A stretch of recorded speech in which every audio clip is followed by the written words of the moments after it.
Bonjour à toutes et à tous, bienvenue, c'est Smart Impact, l'émission des entreprises à impact positif. Et voici notre sommaire. Notre invité aujourd'hui, c'est Benoît Jobert, le directeur général d'Optique 2000. On détaillera ses engagements en matière d'inclusion et d'économie circulaire. Dans notre débat, on fera le bilan des entreprises à mission 5 ans après l'entrée en vigueur de la loi Pacte. Que change cet engagement? A-t-il des effets concrets? Comment le pousser au niveau européen? Réponse tout à l'heure. Et puis dans notre rubrique consacrée aux startups éco-responsables, vous découvrirez No Plane to Go, une agence de voyage qui vous concocte des itinéraires sans avion ni voiture. Voilà pour les titres, c'est parti, c'est Smart Impact.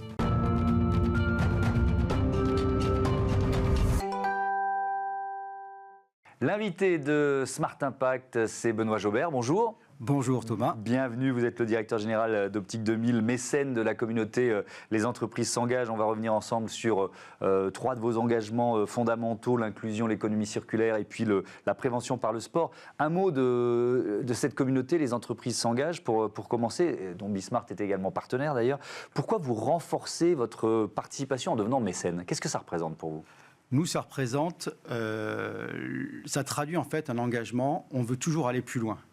Et là, on a compris que par ce mécénat, on pouvait côtoyer des gens, écouter, regarder et partager avec des gens qui pouvaient nous permettre de récupérer des bonnes idées, d'aller plus loin sur le recrutement par l'inclusion, des nouvelles méthodes de recrutement. On en parlait encore cette semaine avec un petit déjeuner des entreprises s'engagent qui développe pas mal de petits partages entre les entreprises et qui sont de plus en plus riches et très structurés.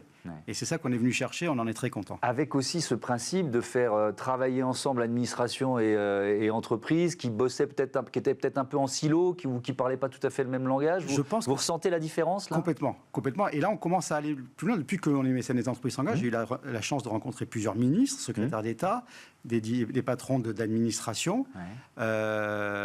Thibault, qui est le patron de France Travail, est presque un ami aujourd'hui, et on voit qu'il y a des choses qui n'ont jamais été faites parce qu'elles n'ont jamais été abordées par 2 personnes autour d'une même table, petit déjeuner, bureau. Et là, on sent que c'est très intéressant, notamment par exemple sur le fait de recruter et d'animer le recrutement sur des alternants ou des apprentis.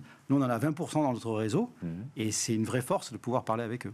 Alors, on va détailler ces engagements du groupement Optique 2000. L'accompagnement des personnes malvoyantes. Je veux bien démarrer là-dessus. J'avoue que je ne connaissais pas ce chiffre. Le handicap visuel, c'est 2 millions de personnes en France. Qu'est-ce que vous proposez de spécifique pour ceux qui souffrent vraiment d'un handicap visuel? Nous, déjà, on a une raison d'être. Parce qu'on s'est assis avec le conseil d'administration, que j'ai la chance d'animer depuis 3 ans.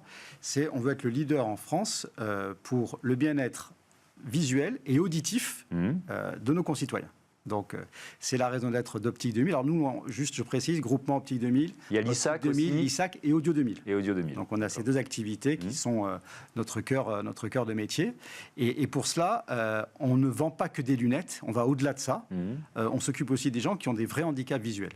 Ça se traduit par 245 magasins en France aujourd'hui qui sont des centres de basse vision. Donc, de basse vision. Donc ça veut dire qu'il y a un espace dédié, un espace, un équipement, une formation, une actualisation de la formation qui fait que quand vous venez là, vous n'avez pas moins 2,5 de correction, vous avez beaucoup plus. Et là, il faut s'occuper de vous, il faut vous suivre plus fréquemment. Et c'est ça, c'est quelque chose qui est assez important pour nous. 40 magasins, ça représente quoi par rapport au réseau? C'est une petite part? C'est à peu près 20% de notre réseau qui est sur ce sujet-là. Et en plus de ça, on a ce qu'on appelle des CECOM. Alors les CECOM, c'est des centres d'accueil pour les personnes malvoyantes que nous avons logés dans des structures particulières à Paris, à l'hôpital des 15-20, évidemment, à Lille ou à Besançon. Et là, nos opticiens viennent bénévolement s'occuper de ces patients. Et on est acteur là-dessus. On a une fondation qui, d'ailleurs, est un peu mécène de ces structures-là qu'on a depuis plusieurs années et qu'on compte pérenniser dans le temps. Cet engagement, il passe aussi par l'innovation. Vous travaillez notamment avec des startups, la startup Arta. Et là aussi, j'ai découvert un mot, je vous dis tout, la ceinture haptique. J'avoue que je ne connaissais pas ce mot. Je suis pourtant passionné des mots. Mais c'est quoi une ceinture haptique? Une ceinture haptique, alors Arta, c'est très simple. Je ne veux pas la technologie, vous allez tout de suite accrocher. J'ai des lunettes avec une caméra. Je n'y vois pas ou je ne vois pas du tout. Ma caméra filme ce que j'ai devant moi. Envoie les images dans une ceinture haptique via un câble. La ceinture m'envoie des influx nerveux dans ma colonne vertébrale, et ça remonte dans mon cerveau, et ça me retraduit l'image que j'ai devant moi. Vous redonnez une vue redonner la vue partielle. On ne va pas faire du 3D définition, mais on redonne la vision aux gens. Voilà. Et quand vous accompagnez une start-up comme celle-là, c'est quoi? Vous entrez au capital Oui, le conseil d'administration a décidé d'investir dans cette start-up. On avait fait un premier investissement l'année dernière. Le produit est en train d'être industrialisé. Il va être commercialisé à partir de la fin de l'année. Et on a décidé d'avoir même un poste au conseil d'administration de cette structure. C'est une première pour nous. Mais on a prévu de refaire ce genre d'investissement pour d'autres structures. Un autre exemple, vous nous l'avez dit, il y a la vue, mais il y a aussi l'audition avec, pour les sourds et malentendants, la start-up s'appelle Soundix.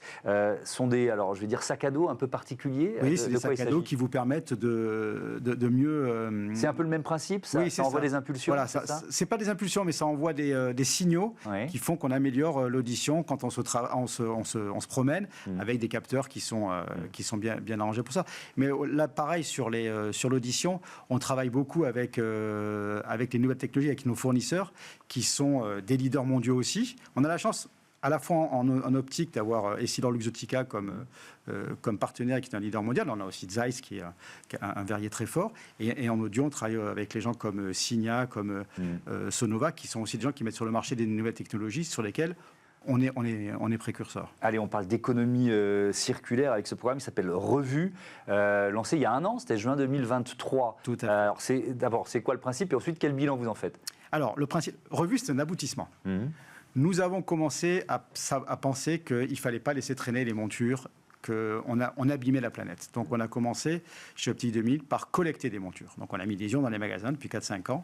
On est quasiment à plus de 20 tonnes par an. Et cette année, ça va faire 1 million de paires collectées. Donc, il y a beaucoup de paires à collecter. Ça, c'est un projet. On les recycle. Et pour les recycler, on fait même travailler des travailleurs en situation de handicap. Il y a des ESAT. On en a à côté de chez nous, à Meudon. Et il fallait aller plus loin. Nous sommes allés nous promener en Suède pour voir un peu comment ça se passait. Il faut regarder ailleurs. C'est toujours intéressant. Et les Suédois ont lancé le reconditionnement des montures. Vous me rapportez votre monture. Elle est éligible à un reconditionnement. Je change les branches, je la repolis un petit peu et je la revends. Et ça me permet de revendre une monture à un prix bien inférieur à ce qui serait neuf. C'est une moyenne de 50% de remise. Et vous avez des belles marques qui vous sont reproposées. Et ce sujet-là a été testé dans plusieurs magasins. On a fait une boutique éphémère à Beaugrenelle. Et nous avons décidé de l'étendre. On avait proposé à nos opticiens de s'inscrire. Parce que c'est des coopérateurs, ce sont eux qui décident. On avait prévu de faire 200 opticiens au premier trimestre. On est déjà à plus de 350. Parce qu'il y a une demande des consommateurs et une conscience des gérants de magasins. Il y a une demande de consommateurs, il y a une conscience des opticiens. Et vous parliez du dialogue public-privé.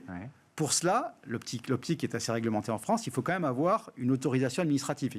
Ça s'appelle, je ne vais pas rentrer dans la technique, ça s'appelle un LPP de recyclage, enfin de monture de seconde vie. Et ça, c'est l'État qui doit nous donner.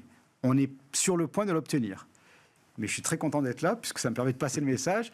Allons-y, dépêchons-nous. Il y a quelque chose de vraiment beau à faire autour de ce sujet.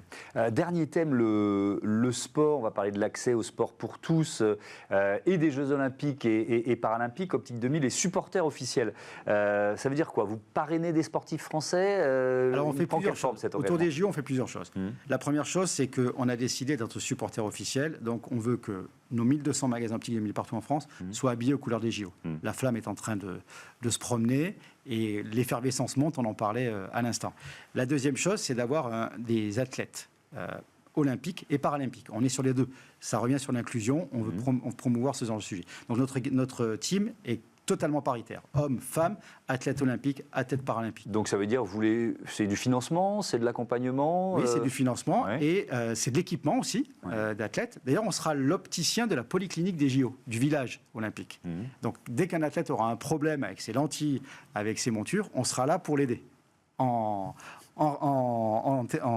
direct. Et alors, il y en a beaucoup d'athlètes, évidemment, c'est toujours compliqué de choisir, mais il y a quand même ces deux frères, les frères Lebrun, Alexis et Félix, qui sont de vrais espoirs de médailles en tennis de table. Alors, coup de bol, j'allais dire, coup de chance, ils portent des lunettes. Et les lunettes viennent de chez nous. Et je me suis dit que vous ne deviez pas être les seuls à vouloir devenir partenaire des frères Lebrun. Il y a eu une petite bagarre? Je revendique un bon petit coup sur sur cette affaire, mais ça nous a paru totalement légitime. C'est-à-dire que tout le monde disait les frères Lebrun, il faut qu'ils viennent chez nous. On s'est débrouillé, on a parlé avec eux, des gens très sympathiques et qui en plus ont un vrai sujet de performance et de protection. Parce que nous, le sport, c'est on se protège pour faire du sport ou on se protège pour être plus performant. Là, avec l'illustration des frères Lebrun, on est parfaitement dans le sujet. Dernier mot, il nous reste moins d'une minute. Le lien entre les Jeux Olympiques et finalement les autres thèmes d'engagement de RSE d'Optique 2000. Les JO... C'est un modèle d'inclusion, le sport, pour vous? Oui, c'est un modèle d'inclusion. On a fait beaucoup d'audio-descriptions. On a accompagné des publics non-voyants sur des événements. On a un partenariat avec l'Accor Arena. On a fait du handball, du basket. Donc, on a raconté aux gens qui ne voyaient pas ce qu'ils voyaient. On a promu cette pratique. Et puis, c'est aussi le meilleur moyen aussi de travailler sur l'économie responsable Made in France, puisqu'on a l'exclusivité de commercialisation de montures Made in France pour ce sujet-là. Et c'est aussi un des sujets qu'on travaille sur les années à venir, ramener la production de verre, ou en tout cas le sourcing de nos verres en France, ainsi que le sourcing de nos montures. Et ça, c'est important. Merci beaucoup, Benoît Jaubert. À bientôt sur Bismart. Et donc, bons Jeux Olympiques et Paralympiques. On passe à notre débat, le bilan des entreprises et sociétés à mission.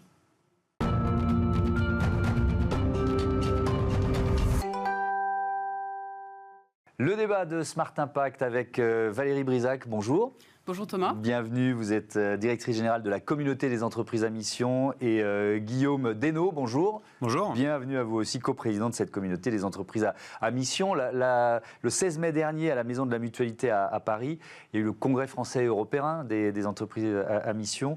Le titre, c'était le temps des preuves. On est 5 ans après l'entrée en vigueur de la loi Pacte, qui, je le rappelle, instaure pour les entreprises la possibilité de définir leur raison d'être et d'intégrer cette raison d'être à leur statut.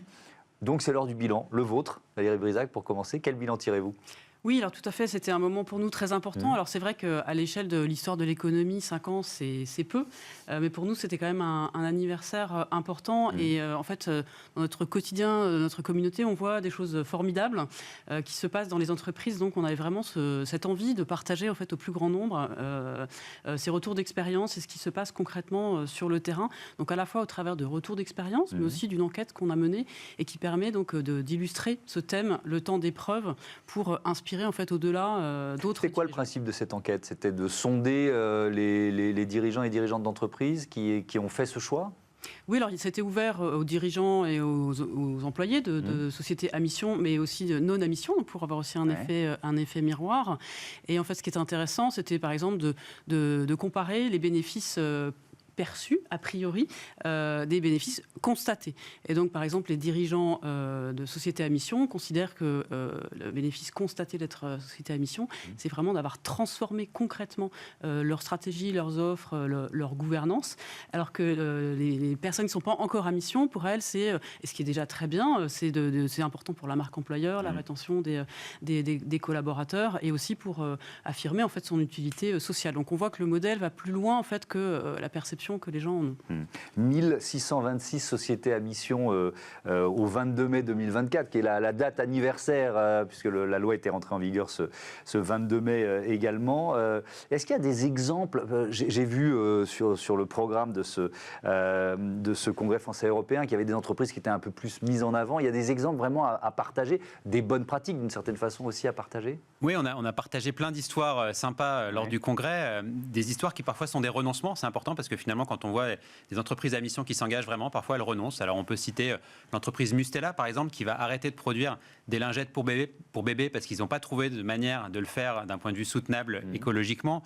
On peut parler de la banque Arkea qui a mis des objectifs très forts de temps passé avec les clients les plus en difficulté financièrement, qui sont loin d'être les plus rentables, mais parce que c'est un vrai engagement de mission. On peut citer l'entreprise Camif, qui depuis longtemps mène une croisade anti-Black Friday et qui accepte de fermer son site le jour où il y a le plus de ventes sur Internet dans l'année. Donc tout ça, c'est des vrais renoncements. Et ce qui permet de prendre ces décisions, ce qui permet aux dirigeants de s'engager comme ça, c'est d'avoir cadré ça dans les statuts pour aligner leurs investisseurs, leurs salariés avec ces décisions. Ça veut dire que, et ça rejoint ce que vous disiez tout à l'heure, ça pousse jusqu'au changement de modèle parfois pour certaines des entreprises qui sont devenues entreprises à mission? Exactement. Alors ce qui est important de préciser, c'est que ce n'est pas un label de vertu, donc ce n'est pas parce qu'on est société à mission qu'on est mieux que les autres, c'est un cadre pour avancer, pour se transformer. Mais l'objectif, parfois on commence par d'abord faire de la RSE classique, il faut bien le dire, au sein d'un cadre de société à mission.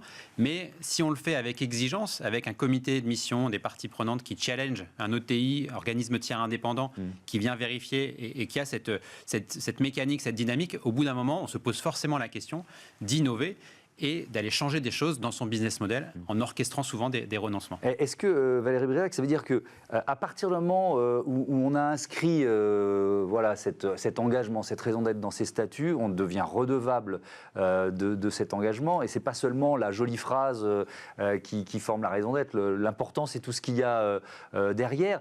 Il y a certaines entreprises qui s'arrêtent là, on peut se dire les choses, et d'autres qui justement vont plus loin et bouleversent le modèle et presque changent leur modèle économique.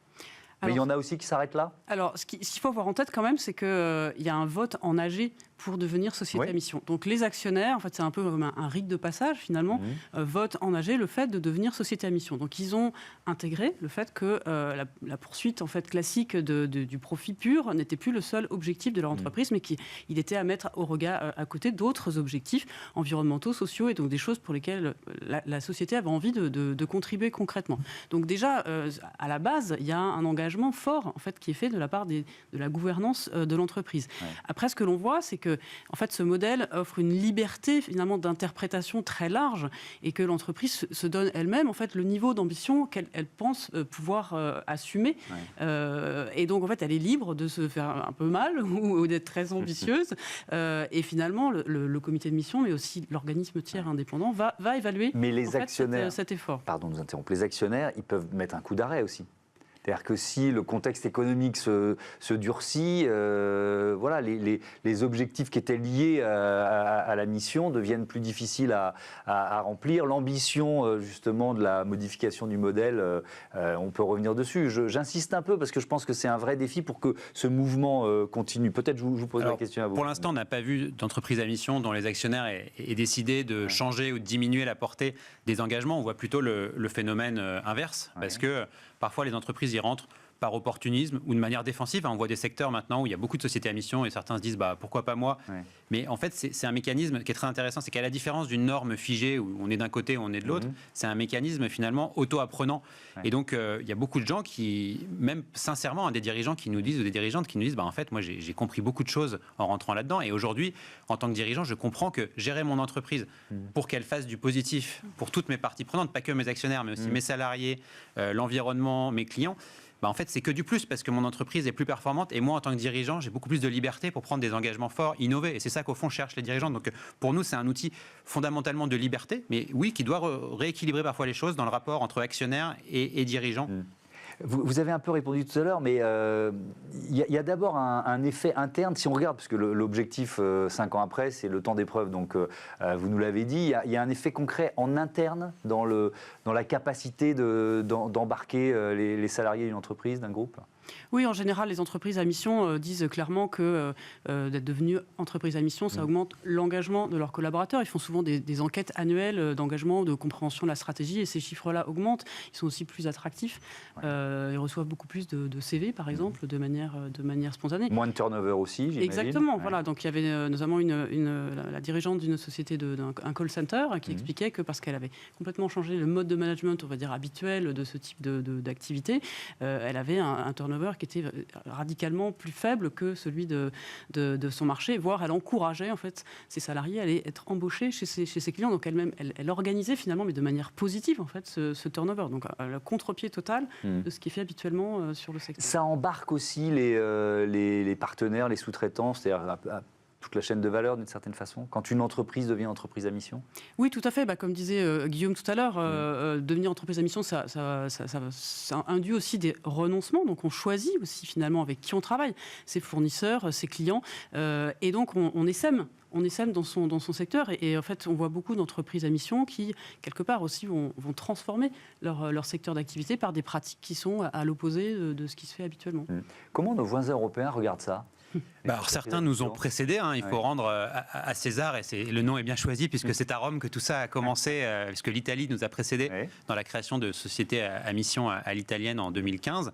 L'Espagne nous a succédé, la Belgique y réfléchit. Donc nous, on est persuadés à la communauté des entreprises à mission qu'il y a besoin au niveau européen de réfléchir à ce que doit être l'entreprise, ce qu'on veut qu'elle apporte à la société pour qu'elle se mette vraiment au service de toutes ces parties prenantes et au service aussi, qu'elle soit compatible, je dirais, avec notre idéal démocratique européen. Parce qu'on voit que dans d'autres endroits du monde, le capitalisme se met au service d'intérêts politiques qui sont dangereux, qui nous mettent aussi en danger aujourd'hui. Donc il y a vraiment cette vision presque géopolitique et qui est de plus en plus partagée en Europe. À l'occasion du Congrès, on avait nos voisins européens, on avait des députés représentant à peu près toutes les têtes de liste qui étaient là. Donc les choses vont bouger, je pense, dans l'avenir, à la fois dans les pays par la création de statuts comparables et puis peut-être un jour par une directive qui viendra l'officialiser au niveau européen. C'était la question que j'allais vous poser, parce que des directives, il y en a eu dans un certain nombre de domaines, sur la gouvernance, sur la transition, la transformation environnementale, etc. etc.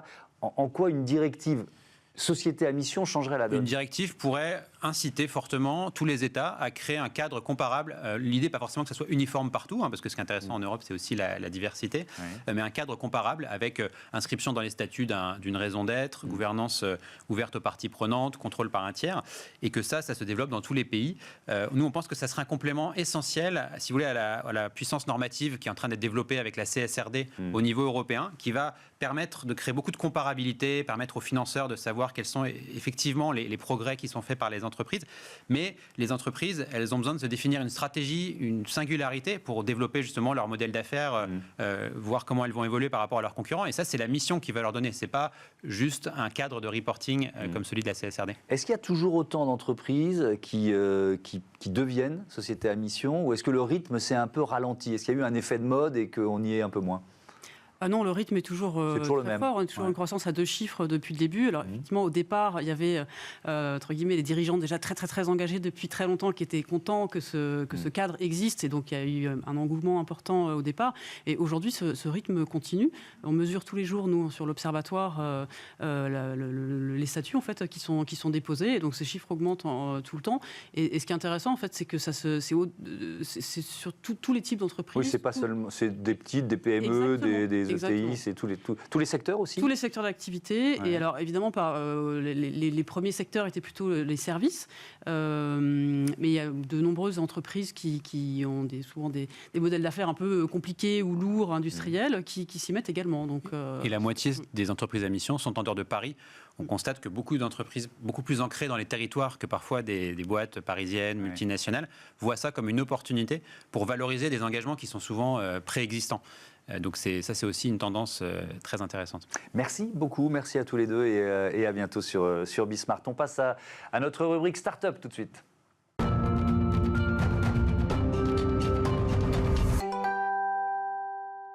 Smart Ideas, notre rubrique consacrée aux startups éco-responsables avec Lucie Cossia. Bonjour. Bonjour Thomas. Bienvenue, merci vous êtes la fondatrice de No Plane to Go, toute jeune entreprise qui vient d'être créée. Pourquoi l'avez-vous créée ?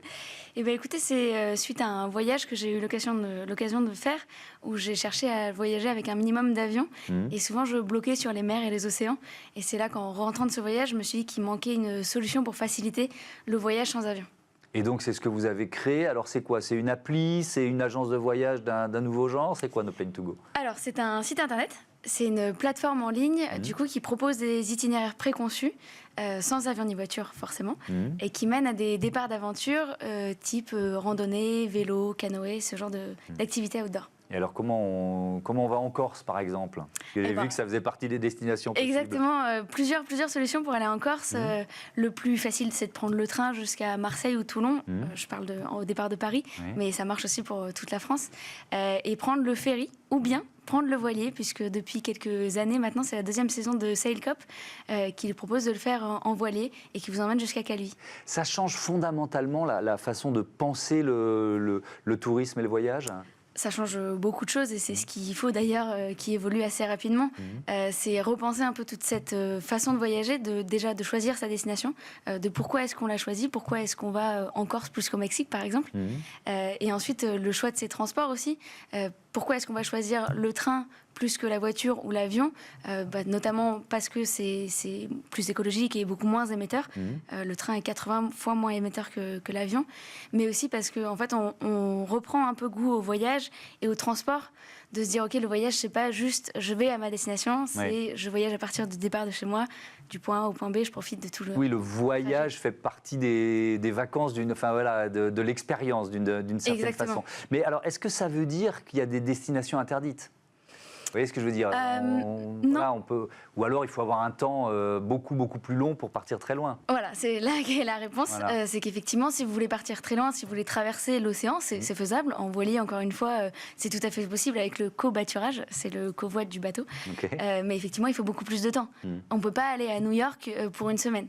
Puisqu'il faut déjà 3 semaines pour traverser l'Atlantique, c'est sûr que c'est beaucoup plus compliqué. Est-ce que c'est la fin de la démocratisation du voyage? Parce que ma génération, et on peut d'ailleurs se dire qu'on en a trop profité, bon, je ne suis pas là pour battre ma coulpe, mais c'est vrai qu'on a vu aussi des catégories socio-professionnelles qui n'avaient pas la possibilité de voyager, qui n'avaient pas la possibilité de découvrir le monde, pouvoir le faire. Est-ce que c'est la fin de ça? Eh ben non, parce que ça dépend ce que vous appelez voyager. Parce qu'en Europe, par exemple, il y a plein de pays qu'on ne connaît pas qui sont très dépaysants. Je pense à l'Albanie, par exemple. L'Albanie, je ne sais pas si vous avez déjà été, mais c'est quand même très différent de chez nous. J'ai été pas loin, mais pas en Albanie. Eh ben, si on cherche à se dépayser pour changer de culture, par exemple, ces pays-là sont très différents de ce qu'on connaît, nous, en France. Après, voilà, c'est pourquoi est-ce qu'on voyage et qu'est-ce qu'on va chercher dans la destination. Le train, c'est évidemment, quand on propose des voyages de ce type, j'imagine la base. Sauf que, alors, c'est peut-être juste un sentiment d'usager, de client, ça coûte de plus en plus cher. Est-ce qu'il n'y a pas là une aberration écologique quand même? Merci de l'aborder. Oui. Si, effectivement, il y a vraiment... en fait, le train et l'avion ne jouent pas avec les mêmes règles dans la même cour, puisque il faut savoir que l'avion n'est pas taxé sur le kérosène. Il n'y a pas de TVA sur les voyages internationaux, donc ça veut dire que si vous faites un Paris-Barcelone en avion, vous ne paierez pas la TVA quand vous la paierez en train. Le train va payer beaucoup de péages, il y a beaucoup de différences. Et l'année dernière, donc c'est pas qu'un sentiment de votre part, l'année dernière, Greenpeace a fait une étude qui comparait le train et l'avion sur les prix, sur les mêmes voyages aux mêmes périodes. Et le train, en France, est 2,6 fois plus cher que l'avion. Donc c'est un fait. Qui sont vos clients? Sont des citoyens engagés? Sont des gens qui veulent changer de mode de vie? Comment vous les définiriez? Même si l'entreprise est toute jeune. Ouais, c'est surtout des éco-aventuriers, puisque c'est surtout des gens qui partent quand même pour faire une aventure sportive. Donc, comme je disais, la randonnée ou ce genre d'activité extérieure. Et c'est des gens qui ont soit déjà passé le cap, donc qui sont déjà convertis et qui connaissent l'intérêt de ce mode de fonctionnement, soit ceux qui se cherchent justement et qui comprennent petit à petit de pourquoi est-ce qu'il faut changer et vite, et qui manquent un peu d'inspiration et qui se disent en fait, si je peux plus prendre l'avion, je peux plus voyager.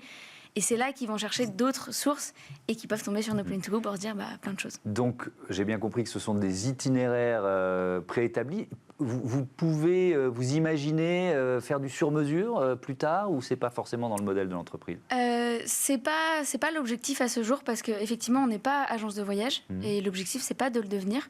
Maintenant, on est quand même une application qui est de plus en plus communautaire. On va avoir des groupes de discussion qui vont rassembler donc tous ces éco-aventuriers et aventurières. Et l'objectif, c'est aussi d'aider ces gens qui vont chercher peut-être une destination en particulier et donc les aider à trouver le bon itinéraire pour s'y rendre. Merci beaucoup, Lucie Cossia, et bon vent à No Plane To Go. Voilà, c'est la fin de ce numéro de Smart Impact. Merci à toutes et à tous de votre fidélité à la chaîne des audacieuses et des audacieux. Salut.